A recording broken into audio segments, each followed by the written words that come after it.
Eu tenho pai. O nome dele era Ben Parker. O Homem-Aranha do Sam Raimi e do Tobey Maguire. Lançado em 2002, o filme iniciou a lendária trilogia do diretor que revolucionou o cinema de super-heróis, com um filme autoral ao mesmo tempo que fazia justiça com uma adaptação que tinha muito coração. E hoje eu tô aqui com o nosso Miranha de Ferro para acompanhar o primeiro filme do Homem-Aranha e assim fechar a nossa trilogia de análises dos primeiros filmes de cada Homem-Aranha. O primeiro filme da trilogia do Sam Raimi é considerado um clássico do cinema. Um clássico. Miranha, eu tendo a concordar. Eu me lembro que esse filme é clássico demais, muito bom, mas isso é o que eu me lembro do filme. Recentemente tem surgido novas análises do filme e tem toda uma nova geração que gosta do Homem-Aranha, mas que não gosta do Homem-Aranha do Sam Raimi. Pois é, Miranha, alguns falam que esse filme, inclusive, é overrated. Não pode ser, você tá inventando? Não, Miranha, eu não tô brincando. Isso tudo acontece porque o filme teria muitas cenas cringes, exageradas e algumas até caricatas demais, para que esse seja considerado o melhor filme de origem do Homem-Aranha. E assim, eu não sei se eu concordo com essa frase, por isso a gente vai reassistir o filme, olhar detalhadamente, fazer uma super análise do filme, para ver principalmente se o Homem-Aranha 1 do Sam Raimi consegue resistir ao fator tempo. E ao mesmo tempo a gente também vai dar uma olhada no Tobey Maguire como Homem-Aranha. Afinal de contas, ele é mesmo o melhor Homem-Aranha? Mas assim, primeiro, antes de falar do filme, é importante estabelecer um contexto para o Homem-Aranha e para o diretor Sam Raimi. E isso porque o Sam Raimi não é um diretor qualquer. Ele tem toda uma história pessoal com o Homem-Aranha que o envolve diretamente com esse filme. O seu estilo cinematográfico e exagerado em alguns takes veio direto de sua inspiração nos quadrinhos que ele tanto amava. E o Homem-Aranha é o herói favorito do Sam Raimi. Ele cresceu lendo quadrinhos. Ele é apaixonado pelos quadrinhos do Homem-Aranha. E a pessoa que o introduziu para o universo do Homem-Aranha foi o seu irmão mais velho, Sander. Ambos liam as HQs juntos, mas infelizmente quando Sander tinha 15 anos na década de 70, ele acabou morrendo afogado. E mesmo depois dessa tragédia, o Sam Raimi continuou sendo fã do Homem-Aranha. Na verdade, isso talvez tenha até aproximado mais ele do herói, porque o Sam Raimi já disse em entrevista que depois dessa tragédia, a família dele acabou se aproximando muito. E as histórias do Homem-Aranha não é sobre um cara que tem superpoderes e ajuda a combater o crime em Nova York. É sobre um cara que tem poderes e como que isso afeta a sua vida pessoal. Esse é o grande diferencial do Homem-Aranha. Ele nasceu desse jeito e as melhores histórias do Homem-Aranha são sobre isso. E o Sam Raimi sabia disso. E quando o filme do Homem-Aranha estava procurando o seu diretor em 1999, o Sam Raimi ligou para o seu agente e pediu um espaço para a produção do filme. Ele queria trabalhar de qualquer jeito no filme. E assim, ele conseguiu uma audição e explicou por que ele ama o Homem-Aranha. E foi só isso que era necessário, mostrar o amor que ele tem pro Homem-Aranha. E assim, ele conseguiu convencer o Stan Lee e outros produtores do filme. Para eles, o Sam Raimi era a escolha perfeita para ser o diretor.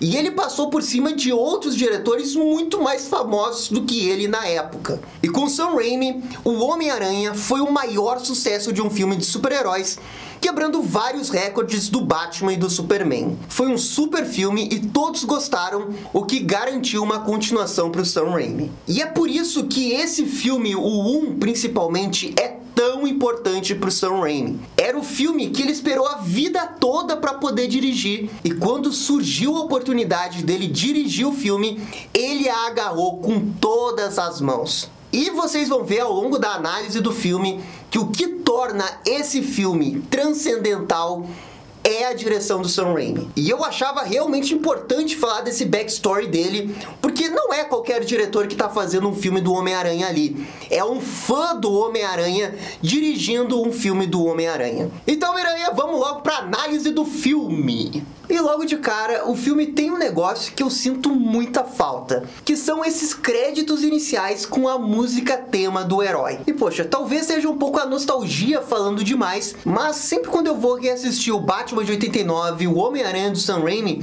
sempre tem essa introdução com a música que eles me ajudam demais a entrar no clima do filme. Eu sei que é um negócio meio datado, que ninguém mais faz nos dias de hoje nos filmes de super-herói, mas é um negócio que eu sinto muita falta, e esses filmes do Sam Raimi sempre tem uns créditos iniciais muito criativos que até ajudam a contar uma história, principalmente no 2 e no 3. O filme começa com uma narração do Peter sobre quem é ele e de como que ele ama a Mary Jane Watson. E o Raimi já começa a desenvolver o Peter Parker. Ele não perde tempo em mostrar que ele é totalmente desajeitado, que sofre bullying constantes no colégio e que nunca se dá bem. Aliás, aqui já tem uma das primeiras genialidades do Sam Raimi nesse filme, porque vocês vão ver que esse filme, ele é muito visual. E pra mim, eles conseguem vender essa ideia do bullying que o Peter tá sofrendo só por causa dessa cena aqui, que é a cena do motorista do ônibus olhando pro Peter sofrendo bullying. Nem ele para o ônibus pro Peter. Apenas a Mary Jane se importa com ele ali. Eu acho esse tipo de cena muito boa porque ela ajuda a contar visualmente uma história do filme sem que necessariamente tenha algum diálogo. Pô, se você pegar o script do filme, talvez essa cena nem esteja lá. Mas o Sam Raimi filmou essa cena e ela ajuda a dar todo um contexto do quanto que o Peter sofre bullying. E opa, aqui temos a primeira polêmica do filme, que é esse negócio do Tobey parecer muito velho para ser um adolescente. E sério, gente, assim, ó, eu não consigo entender essas críticas. Tipo, eu concordo que o Tobey Maguire, ele não parece um adolescente de 14 anos. Eu acho que isso é meio que óbvio, porque a ideia desse filme é pegar a transição da vida adolescente para a vida adulta do Peter. Mas esse papo de que ele não parece um adolescente não faz sentido. Gente, é só pegar fotos reais de adolescentes nos anos 80 e nos anos 90 que vocês vão ver que eles parecem mais velhos. E o Tobey tá exatamente nesse perfil. Enfim, eu acho essas críticas em relação ao Tobey ser muito velho totalmente infundadas. E eu acho muito injusto querer fazer esse tipo de crítica só porque ele parece mais velho para menosprezar ele. E bem, chegamos no destino do ônibus, que é um departamento de ciência. O Peter fica todo bobinho ali com a Mary Jane, e temos a introdução do Harry e do Norman Osborn, numa cena de interação entre os dois num carro luxuoso. E o Sam Raimi aqui faz um negócio que é importantíssimo, que é de introduzir o vilão do filme ainda no primeiro ato. Gente, isso é fundamental para você ter justamente mais tempo de tela pro vilão, e para poder desenvolver ele, porque um vilão, principalmente um vilão de origem de herói, ele precisa estar diretamente relacionado ao herói. Acontece isso no Batman de 89, acontece isso com o Duende Verde nesse filme, acontece com o Ra's al Ghul no Batman Begins, acontece com Thanos no Guerra Infinita. Isso é o básico. Você introduz o vilão no primeiro ato, correlaciona ele com o herói e faz os dois personagens irem com suas jornadas até o fim do filme. E essas jornadas, elas vão se entrelaçando ao longo do filme. É assim que se faz, e o Raimi já tá explorando isso na relação do Peter com o Norman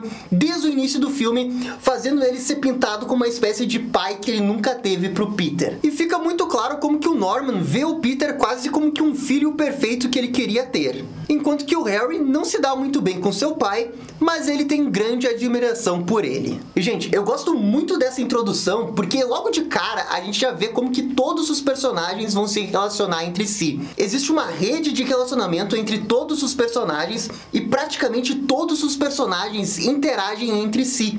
E cara, isso é um negócio muito, mas muito difícil de fazer. Nem o Nolan fez isso no Batman Begins. Porque se você pegar a teia de relacionamentos dos personagens do Batman Begins, você vai ver, por exemplo, que o comissário Gordon não interage com o vilão Ra's al Ghul, ou o próprio Alfred não interage com o Ra's al Ghul. E o Sam Raimi aqui faz um negócio que é muito difícil de fazer, que é com que todos os personagens interajam entre todos eles. A Mary Jane interage com o Duende Verde, com o Harry, com o Peter, com a Tia May. E a Tia May também, ela interage até com o Duende Verde. Eu diria até que essa é a melhor qualidade do roteiro do Homem-Aranha 1. No laboratório, a gente tem aquela origem padrão do Peter Parker. Ele se distrai com a sua câmera e acaba sendo picado pela aranha e ganha seus poderes. E é muito interessante em como que o filme não perde tempo para fazer com que o Peter já seja picado pela aranha. E isso com certeza é uma característica de filmes antes do Batman Begins do Nolan. Com 10 minutos de filme, já temos todo o núcleo escolar apresentado e o Peter picado pela aranha. Para vocês terem uma comparação, no Amazing Spider-Man, isso leva 23 minutos. E isso não é nenhum demérito do Homem-Aranha 1 ou um super mérito do Amazing Spider-Man.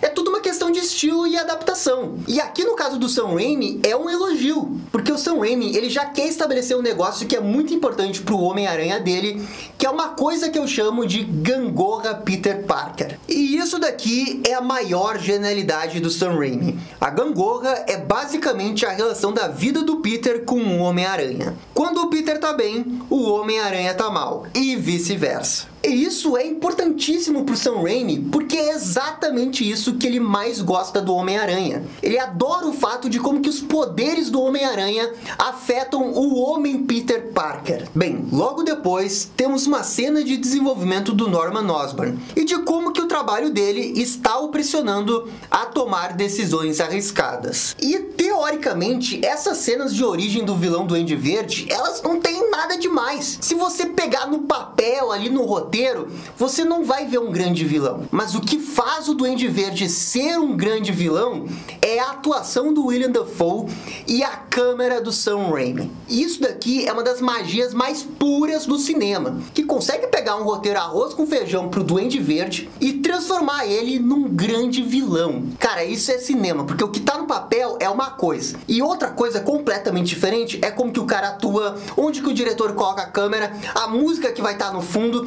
Tudo isso é importantíssimo, velho. E essa parte do filme é muito boa. O Raimi é mestre em exageros e jump scares. E ele tem ali o ator mais exagerado e perfeito pro papel, que é o Willem Dafoe. E o diretor explora toda a competência do ator em fazer caretas e caras de louco, ao mesmo tempo que ele usa câmeras e cores para deixar tudo mais expressivo. Ou vocês acham que é coincidência o laboratório do Norman Osborn tá cheio de coisa verde ali? Cara, até o chão é verde. E bem, com 12 minutos de filme, temos o núcleo do colégio apresentado e o núcleo do vilão, faltando o núcleo familiar.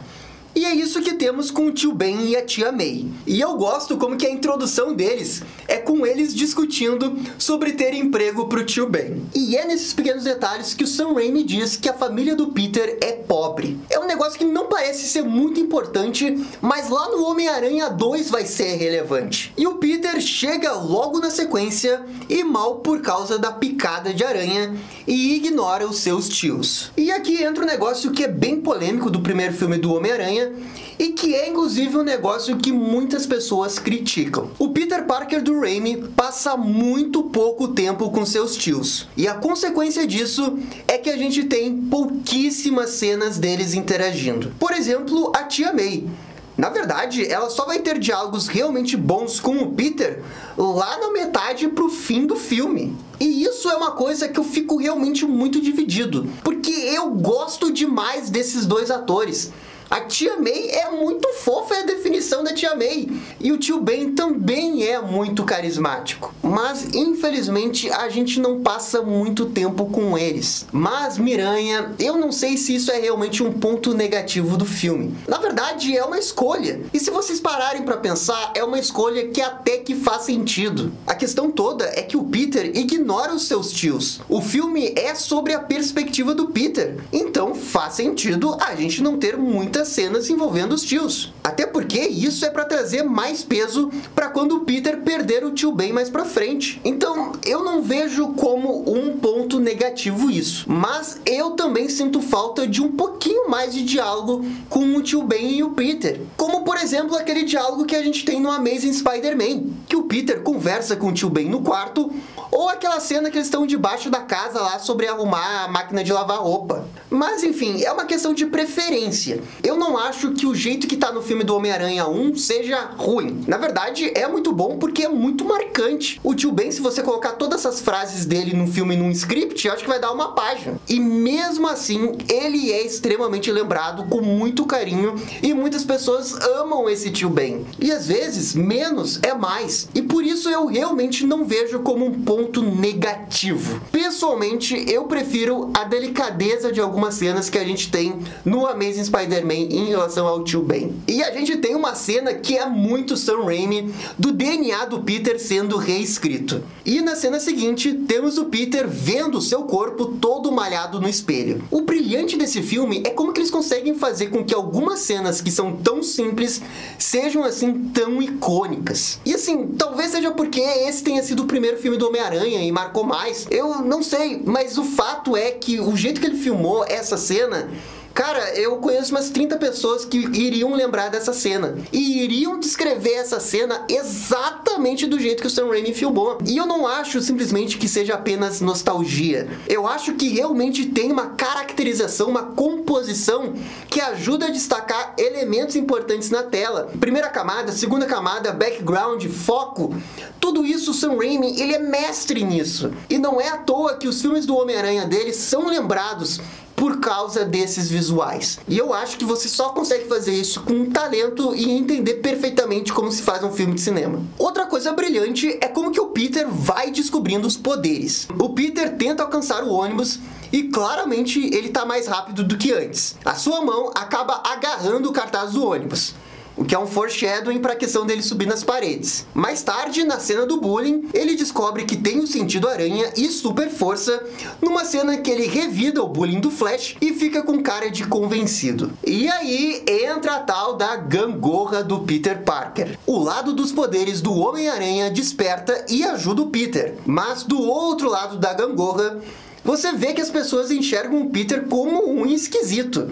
E até a Mary Jane fica um pouco assustada com isso. E isso daqui é um paliativo do Sam Raimi dizendo, né, que os poderes do Peter pode ser a sua maior salvação e a sua maior maldição. Depois tem a cena que ele escala a parede, que é absolutamente perfeita por causa do jogo de câmera e pela trilha sonora do Danny Elfman, que está sincronizada com os movimentos do Peter. É pura perfeição. E depois tem outra cena icônica com o Peter jogando a teia saindo direto de seus pulsos. E aí entra uma outra polêmica desse Peter Parker, que é a questão da teia orgânica. Ah, Gabriel, mas tem que ter o cartucho. Miranha, assim, ó, eu também prefiro o Peter Parker ter o cartucho. E justamente porque o cartucho, ele pode criar situações narrativas no meio de uma luta, de que ele não tem a teia e pode precisar da teia, sabe? E isso é muito legal para as histórias do Peter. Mas o Sam Raimi compensa esse negócio do cartucho ao fazer a teia orgânica se manifestar dependendo do estado emocional do Peter. Claro, ele só iria falar disso no Homem-Aranha 2, mas nesse primeiro filme ele já dá algumas dicas disso. E eu acho que essa justificativa de ter a teia orgânica, ela é realmente muito boa. E, gente, é uma adaptação. Vão ter pequenas mudanças envolvendo o herói. E essa é uma daquelas mudanças que eu acho que agrega pro roteiro do filme. Principalmente no Homem-Aranha 2. E o Homem-Aranha 2 a gente sabe que é o melhor filme do Homem-Aranha de todos os tempos. Como é que eu vou reclamar disso? Não tem como reclamar. Tá super, hiper, mega explicado no filme e o cara mandou bem. Enfim, o Peter claramente tá tendo a diversão de sua vida, mas isso acaba fazendo com que ele perca a sessão de pintura com o Tio Ben. E de novo, né? Gangorra Peter Parker. E eu acho que aqui é um bom momento pra gente falar da atuação do Tobey Maguire. Como Peter, o Tobey tem duas características que só ele tem. E são duas características totalmente Peter Parker. O Tobey parece realmente um Clark Kent Christopher Reeve atrapalhado, mas como adolescente na pele do Peter Parker. Tem até uma cena que ele abertamente fala que anda curvado, exatamente como o Reeve fazia com o Clark. Mas a melhor característica pra mim é que ele faz umas caras de bobão animado, como essa daqui e essa.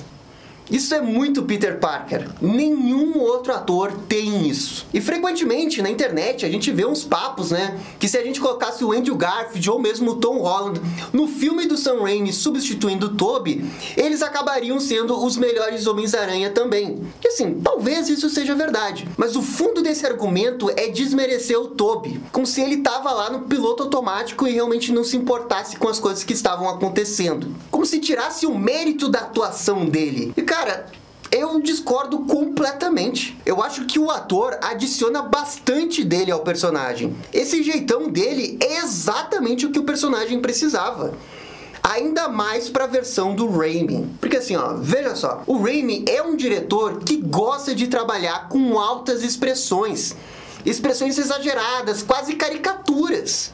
Porque ele é um cara muito visual e ele gosta desse tipo de coisa porque a câmera dele ajuda a manifestar o potencial de todos esses atores que fazem caras e bocas. Isso não é um ponto negativo, é um diretor que sabe escolher com quem quer trabalhar e sabe como potencializar o cinema que ele faz. E o Tobey Maguire era perfeito para fazer isso. Talvez o Andrew Garfield conseguisse fazer isso, talvez o Tom Holland pudesse fazer isso também. Mas o fato é que quem tava ali naquele momento era o Tobey e ele foi escolhido e o que ele fez foi maravilhosamente bem. Ele era exatamente a pecinha que o Sam Raimi precisava para fazer o Homem-Aranha dele funcionar. Enfim, mais tarde o Peter tem um momento bem legal com a Mary Jane e isso leva ele a pensar que precisa ter um carro para impressioná-la. E por consequência, isso vai levá-lo a uma luta de ringue por um carro. E isso tudo acontece quase como se fosse uma cadeia de eventos, quase como se fosse uma daquelas máquinas de Ruby Goldberg. E lá pra metade, pro terceiro ato do filme, isso vai acabar acontecendo bastante. E na minha opinião, isso é um ponto negativo do filme. Porque essa história frenética de ir de um lado pro outro por causa de uma cadeia de eventos que acabou de acontecer, faz com que a história pareça muito acelerada. E a sensação que eu tenho é que tinha muito mais coisa pra mostrar dentro do filme com algumas cenas que foram deletadas, mas eles foram enxugando tanto o roteiro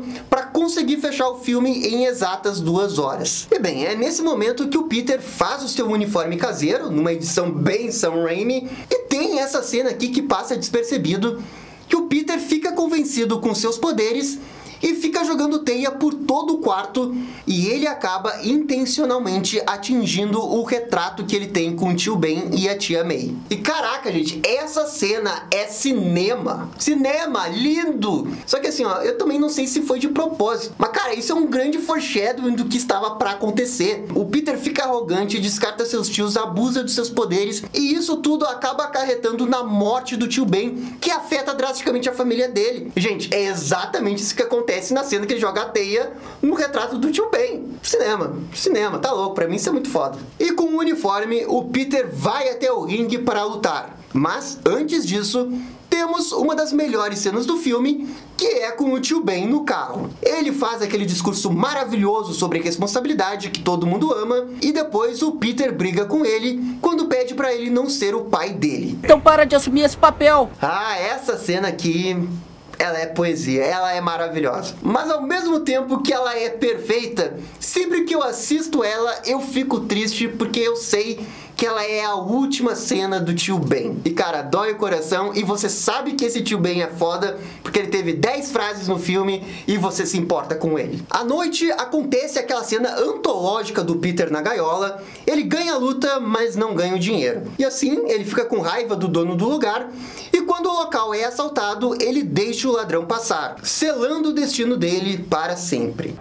E quem disse que isso é problema meu? Quando ele chega no local onde iria encontrar o tio Ben, ele vê uma multidão e descobre que o seu tio havia sido baleado. E eu amo essa cena. Eu gosto muito como que a gente não vê o tio Ben ser baleado. A gente vê tudo na perspectiva do Peter. Ele chega ali, vê que tem uma multidão ali, fica nervoso, quer ver quem que tá no meio da multidão e vê que é o seu tio. Cara, assim, ó, eu já passei por um negócio parecido, não exatamente igual, e é aterrorizante. E eu acho que toda a reação do Tobey é muito verdadeira. O jeito que ele reage, o jeito que ele fala, é meu tio, ele vai, ele entra no meio do negócio ali, e ele só quer conversar com o tio, e ele lamenta o que tá acontecendo. Cara, essa cena, ela é perfeita, ela é perfeita. E a atuação do Peter e do tio Ben, ela é maravilhosa. E nesse momento, o Sam Raimi, ele acerta 100% nessa origem do Peter. Na boa, eu acho ela magnífica. E o Sam Raimi, ele não faz nenhum enquadramento super mega épico, ele não coloca uma câmera em cima, não faz uma super composição perfeita. Não, ele só coloca uma câmera no meio de uma multidão e faz os takes, né, feijão com arroz. Mas é tão icônico que não há explicação. E é isso que faz essa cena ser tão maravilhosa. Ela é crua do jeito que tem que ser. E assim, talvez um dia chegue um cineasta e faça essa cena melhor, mas hoje eu não conheço. Essa cena, ela é perfeita e ela é melhor do que a do Amazing Spider-Man. Não tem como comparar. E o desdobramento dessa cena também é muito bom. O Peter fica com raiva e quer se vingar. E assim, ele vai atrás do bandido, deixando o corpo do tio Ben ali. E assim, eu sempre achei isso um pouco estranho dele abandonar o corpo do tio Ben ali pra ir atrás do bandido. Eu culpo isso naquele negócio da máquina de Ruby Goldberg, que é uma ação que leva pra uma outra cena, que leva pra um outro negócio, e o filme tá sempre correndo. Eu acho que nesse ponto o Amazing Spider-Man faz melhor. O Peter volta pra casa, ele tem uma cena com a tia May, ele vê o retrato falado, ele assimila o que tá acontecendo e daí ele vai querer se vingar. Mas assim, isso é um detalhe de como que eu acho que ficaria melhor. Do jeito que foi filmado e aconteceu, acabou sendo mais quadrinhos. Pum, acontece um negócio, pum, isso gera uma reação do Peter, pum, ele vai se vingar, pum, depois ele vira o Homem-Aranha. É uma sequência de coisas muito quadrinhos. E isso, apesar de achar um pouco estranho o Peter abandonar o corpo do tio Ben ali, eu tenho que admitir que também funciona. Enfim, temos uma primeira grande cena do web swing no filme, e ela é bem boa. O Peter impede o bandido e descobre que é o mesmo cara que ele deixou escapar. Logo depois, temos duas ótimas cenas do Peter chorando no topo de Nova York, e depois chorando no ombro da tia May. E de novo, né? Gangorra Peter Parker. É aqui que começa a transição da vida do colégio para a vida adulta. E eu acho que isso é simbolicamente feito na cena que o Peter chora nos ombros da tia May. Ele está formado, não tem tio Ben, mas tem poderes e responsabilidades. É quando ele decide ser o Homem-Aranha. E é nesse momento que o filme tem um grande twist. Ele deixa de ser mais suburbano e leva o Peter no meio de Nova York. E é quando de fato começa o filme do Homem-Aranha. E tudo isso representado na linda transição com a música do Homem-Aranha surgindo em Nova York. O Raimi aqui tá de parabéns, porque em questão de minutos ele consegue estabelecer o Miranha no status quo de Nova York. E fica demais. Tem várias cenas dele salvando pessoas, de pessoas agradecendo, odiando ele. E isso tudo com J. Jonah Jameson e tudo mais. Até tem um easter egg do Ed Brock. Gabriel, o Raimi pensou em tudo quando fez esse filme. Miranha, depois falam que o Kevin Feige tinha um poder de planejamento. O Sam Raimi fez isso em 2002. E Miranha, o casting do J. Jonah Jameson como J.K. Simmons, ele é perfeito, assim, ó, é um dos melhores personagens da história dos filmes live action de super-herói. Enquanto isso, o Norman leva uma rasteira no trabalho, o que o leva a querer se vingar do comitê diretor da sua empresa. E assim, de novo, no papel, esse vilão não tem nada demais, mas o que faz ele realmente ser memorável e bom é a atuação do William Dafoe e a direção exponenciando a atuação dele. O Norman faz umas caretas incríveis, ele grita, esperneia, é demais. E bem, isso nos leva para uma das grandes cenas do filme, que é a cena do festival, que é onde vai acontecer o primeiro duelo do Homem-Aranha com o Duende Verde. O vilão ataca, mata os membros da diretoria, transformando eles em caveirinha, numa cena que é aterrorizante e hilária ao mesmo tempo. Temos então o confronto do Homem-Aranha com o Duende Verde. E é aqui que a direção do Raimi brilha demais. Ele joga vento na cara de uma criança, faz uns closes dramáticos, faz o Duende Verde cair de um jeito engraçado, faz o Peter gritar Mary Jane, e tudo isso no meio de um negócio cheio de efeitos práticos e CGI ao mesmo tempo. E claro, tem algumas coisas nessa cena que ficaram um pouco datadas, principalmente o CGI. Pra época todo mundo amou, mas eu não acho que o CGI desse filme tenha envelhecido tão bem como o CGI do Homem-Aranha 2, por exemplo. E eu também confesso que esse traje do Duende Verde, ele é um pouco exagerado demais. Principalmente quando o Sam Raimi dá um close na cabeça do Duende Verde e a gente vê a boca do William Dafoe se mexendo dentro do elmo. Cara, sempre que eu assisto esse filme, eu tento não olhar pra boca do William Dafoe, mas eu acabo vendo e isso acaba com a minha imersão. Deveria ser só um negócio todo preto e você não deveria ver isso. Mas tudo bem. Aliás, o traje do Duende Verde era pra ter sido bem diferente, que era essa versão alternativa que lembrava mais os quadrinhos e era super legal. É uma pena que realmente não usaram. Mas assim, ó, essa cena, ela é incrivelmente criticada pelas pessoas que não gostam do Homem-Aranha do Sam Raimi. E as pessoas alegam que essa cena, ela é galhofa demais. No YouTube, a gente tem essa cena completa, e no vídeo que tem 27 milhões de views, o número de dislikes é acima de 16 mil, o que mostra que existe sim uma grande parcela de pessoas que não gosta dessa cena. E assim, eu concordo que essa cena tem lá alguns exageros. Como esse daqui do Duende Verde se levantar com as mãos pra cima, é um negócio que fica ali no limiar do galhofa. Mas eu não acho que chega a ser galhofa. Principalmente porque tudo isso é de propósito. É pra ser uma grande cena de ação do Homem-Aranha nos quadrinhos, só que no live action. E eu acho que é isso que é tão sensacional dessa cena. Quando essa cena saiu, com certeza ela era uma das melhores cenas de ação da história dos filmes de super-herói. Hoje, passados 20 anos, tendo um monte de filme da Marvel, um monte de filme da DC, é óbvio que ela caiu no ranking, né? Ela acabou datando, mas eu realmente não acho que essa cena seja ruim. Ruim eu acho uma palavra muito forte pra essa cena. A única coisa que eu realmente sinto falta nessa cena é o Peter Parker fazendo algumas piadinhas enquanto que ele tá salvando pessoas ou lutando contra o Duende Verde. Isso daí eu acho que realmente acabou faltando. Bem, o Peter salva a Mary Jane, detém o Duende Verde, que acaba dizendo: "Nos veremos de novo, Homem-Aranha!" Ah, essa cena aí envelheceu como vinho, né? Quem diria que o Sam Raimi seria tão visionário a ponto de prever o Homem-Aranha sem volta pra casa. E depois disso, começamos a ter sucessivos confrontos com o Duende Verde. Essa cena aqui do Norman falando com ele mesmo é genial. E temos também a infame cena do Durma, que essa sim eu acho cringe demais. Depois tem todo um discurso do vilão, que é bem maneiro, sobre um herói eventualmente virar um vilão. E o filme começa a pintar um negócio de que o Homem-Aranha tá junto com o Duende Verde. E logo depois acontece a famosa cena do beijo invertido. E essa cena eu acho magnífica. A estética toda é perfeita. Nova York, de noite, chovendo, o Homem-Aranha sem a máscara, ele lutando ali sem mostrar o rosto. Toda a cena, ela é magnífica. Mas logo depois, o Raimi sempre vem com o martelo da gangorra do Peter. Ele não pode se dar bem nas suas duas vidas. Então, na cena seguinte, temos a cena do incêndio, onde ele confronta o Duende Verde. E a câmera nessa cena é a definição de uma HQ adaptada no cinema. Olha esse take, esse daqui e esse é o puro suco das HQs num filme. E os diálogos também são. É você que está fora, doente.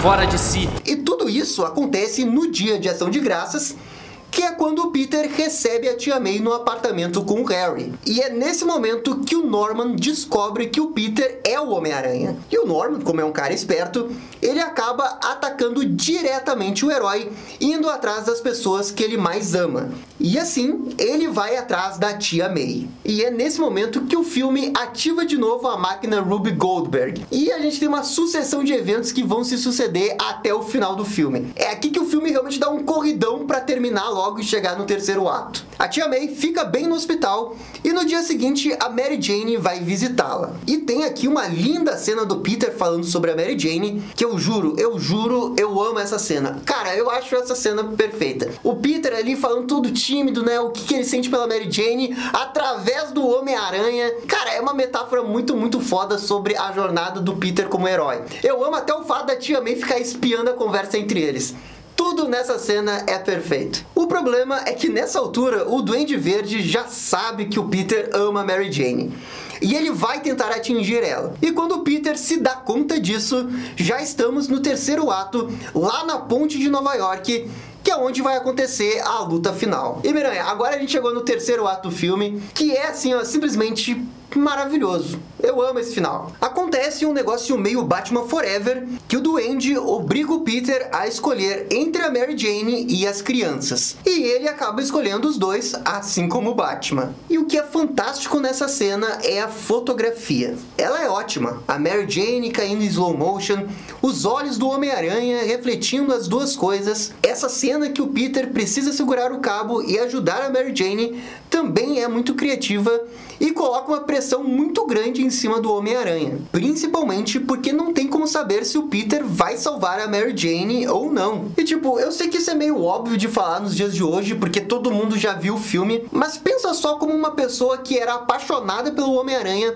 e estava vendo o filme pela primeira vez em 2002. Pô, eles estavam fazendo essa cena com a Mary Jane no meio da ponte de Nova York. Sei lá, eles poderiam acabar matando a Mary Jane porque é o mesmo lugar que a Gwen já morreu. Então eu imagino que um fã apaixonado do Homem-Aranha talvez ficasse na dúvida se a Mary Jane poderia morrer ou não. Mas no final, a Mary Jane não morre. E depois que o Peter salva todo mundo, o Duende leva a luta para uma mansão abandonada. E, gente, eu não sei quem foi a pessoa que escolheu fazer a batalha final nesse lugar abandonado, mas pode dar um prêmio pra ele, porque ele é gênio. Essa luta final do Duende Verde com o Homem-Aranha, ela é primorosa por causa da fotografia. Nossa senhora, quando esse filme saiu em 2002, a melhor cena final de um filme de super-herói era o confronto do Batman com Coringa no filme de 89. E essa cena do Homem-Aranha contra o Duende Verde com essa fotografia supera a cena do Batman contra o Coringa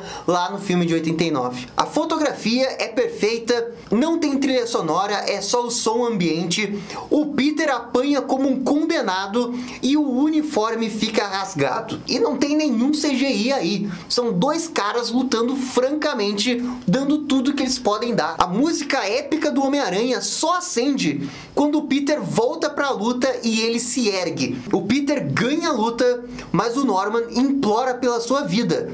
E diz que ele até foi um pai pro Peter. E é quando acontece essa cena. Eu tenho pai. O nome dele era Ben Parker. Ah, essa cena aqui, ó, aquece o coração. Ela é muito boa. E ela não é só boa porque é o Peter falando que o tio Ben é o pai dele. Porque se fosse mal feito, seriam só palavras ditas ao vento. Poderia não significar nada. Mas o filme faz por merecer essa frase. Ao longo do filme, o Peter recebe os conselhos do tio Ben e do Norman Osborn. Por arrogância, ele rejeita os conselhos do tio Ben. E por humildade, ele sempre recusa a ajuda do Norman Osborn. Qual que é o verdadeiro Peter Parker? O arrogante que descarta os conselhos do seu tio, o seu pai, ou o Peter humilde que não aceita a ajuda do Norman? O filme dialoga essa figura paternal do Duende Verde com o Peter e do tio Ben com o Peter para chegar no final dele e o Peter finalmente reconhecer que o pai dele era o tio Ben. E isso é muito emblemático. E foi preciso ele ver o Norman Osborn, o pai do Harry, cair, uma figura que ele respeitava demais, virar o vilão da vida dele. E é quando ele percebe que o verdadeiro pai era o tio Ben. E no discurso que ele faz pro Norman Osborn antes dele morrer, ele fala exatamente isso. Você matou aquelas pessoas, você não agiu de acordo. E o Harry, ele sabe disso, porque ele sabe que o Duende Verde tem grandes poderes, mas ele não agiu com responsabilidade. E esse desfecho todo fecha o primeiro ato, fecha o segundo ato e fecha o terceiro ato para dizer que com grandes poderes vem grandes responsabilidades. O Peter tem grandes poderes e ele age de acordo porque ele foi ensinado a tal. E ele respeita o tio Ben e é por isso que ele fala que o Norman Osborn jamais vai ser o pai dele e que o verdadeiro pai dele é o tio Ben. Não é à toa que na metade do filme tem aquele papo de querer transformar o Homem-Aranha num vilão e a população comprar isso ou não, e o Peter Parker se segurar nesse lema e ele continuar agindo como herói, porque a base do tio Ben é muito forte nele, jamais deixaria de agir com responsabilidade, ao contrário do Duende Verde. E por isso essa cena ela é maravilhosa.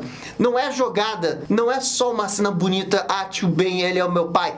Não, é uma cena construída, justificada ao longo do roteiro, que faz com que esse filme seja ainda melhor, velho. E bem, continuando, o Peter desvia do planador e o Duende Verde acaba morrendo com seu próprio golpe. O Peter leva o corpo do Norman até o Harry, que acaba não perdoando o Homem-Aranha. E então chegamos no epílogo do filme, que acontece no cemitério de Nova York. O Raimi faz o Peter visitar o túmulo do tio Ben. E isso é seguido com a Mary Jane declarando seu amor para o Peter. E daí você pensa, né, que o mocinho vai ficar com a mocinha, porque no início do filme começou com o Peter dizendo que ama a Mary Jane, ele ficou o filme todo querendo ficar com a Mary Jane, e é filme de super-herói, o herói fica com a garota. Até o Batman de 89 do Tim Burton termina com o Batman com a Vicky Vale. Eles não terminam no final do filme, eles ficam juntos. Mas o Sam Raimi não faz isso, porque tem a gangorra do Peter Parker. Ele sabe que o Peter não pode ficar com a Mary Jane.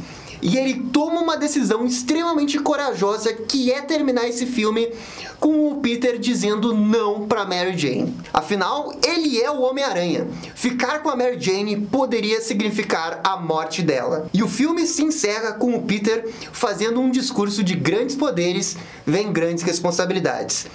E esse daqui é o final perfeito. Eu sei que muita gente ama o final do Homem-Aranha 2, e de fato o final do Homem-Aranha 2 é magnífico mesmo, com a Mary Jane saindo do casamento, mas pessoalmente eu gosto mais do final do 1, porque eu acho muito Homem-Aranha o Peter não ficar com a Mary Jane. Claro que eles estão destinados, vai ter sempre uma história que vai acabar juntando eles vão acabar casando, não sei o que, mas pra mim, numa história ideal do Homem-Aranha, ele recusa a Mary Jane. E justamente por causa desse negócio da gangorra. O Peter nunca pode estar em cima porque o Homem-Aranha vai estar embaixo e vice-versa. E se o Peter aceitar a Mary Jane, isso pode trazer consequências muito grandes na vida da Mary Jane. E ele se importa demais com a Mary Jane para aceitar que ela morra. Pelo menos é como eu vejo o personagem. E esse final é a síntese disso. E tudo isso no meio de uma grande cena de diálogo com a Mary Jane e o Peter, nesse cenário extremamente emblemático que é o túmulo do tio Ben. Claro que o segundo filme iria aprofundar ainda mais esse negócio de gangorra, mas o Sam Raimi ainda assim manda muito bem nesse final. E assim, ó, revisitando o filme, eu realmente entendo que ele não é perfeito. Eu concordo que algumas coisas estão datadas. O visual do Duende Verde, alguns efeitos do CGI, a direção do Sam Raimi com certeza é exagerada, mas ela é perfeita para o filme visual totalmente HQ que ele está se propondo. E isso funciona demais. E, sinceramente, eu abro mão de um pouco de realismo para ter um filme que é memorável, transcendental como esse do Homem-Aranha 1. Que daqui a 50 anos você pode pegar o filme e dar pro seu neto, que eu acho que ele ainda vai gostar. Porque o filme tem coração, tem planos icônicos, tem grandes atuações. O filme tem tudo que um filme do Homem-Aranha tem que ter. E daí, Miranha, a gente chega no final, onde a gente vai responder a pergunta se esse, de fato, é o melhor filme 1 do Homem-Aranha. Miranha, eu vou ser bem sincero. Eu acho que esse daqui é o melhor filme 1 do Homem-Aranha, sim. Eu acho ele melhor que Amazing Spider-Man 1, principalmente por causa do vilão. E eu acho ele melhor do que o Homem-Aranha de Volta ao Lar, e principalmente por causa de toda a jornada de herói que o Peter Parker passa nesse filme. Esse é um filme redondo demais, principalmente por causa dos atores e da direção. O vilão é bom demais por causa do ator e da direção. O Homem-Aranha é bom demais por causa do Tobey e da direção. A tia May e o tio Ben são bons por causa dos atores e da direção. As cenas de ação também são boas por causa do diretor e por causa da música do Danny Elfman. E vocês estão vendo um padrão? Para todo elogio que dá para fazer para uma característica do filme, o Sam Raimi vai estar no meio. O Sam Raimi é o cérebro, o coração e a alma desse filme. Ele transpira autoralidade porque ele fez o filme que ele tanto queria fazer. Ele impõe uma adaptação que muitas vezes é muito fiel às HQs, até em painéis que são iguaizinhos, mas ao mesmo tempo ele faz isso com muita personalidade, muita autoralidade, e ele faz um filme que é transcendental. Porque eu falo isso com toda a convicção do mundo.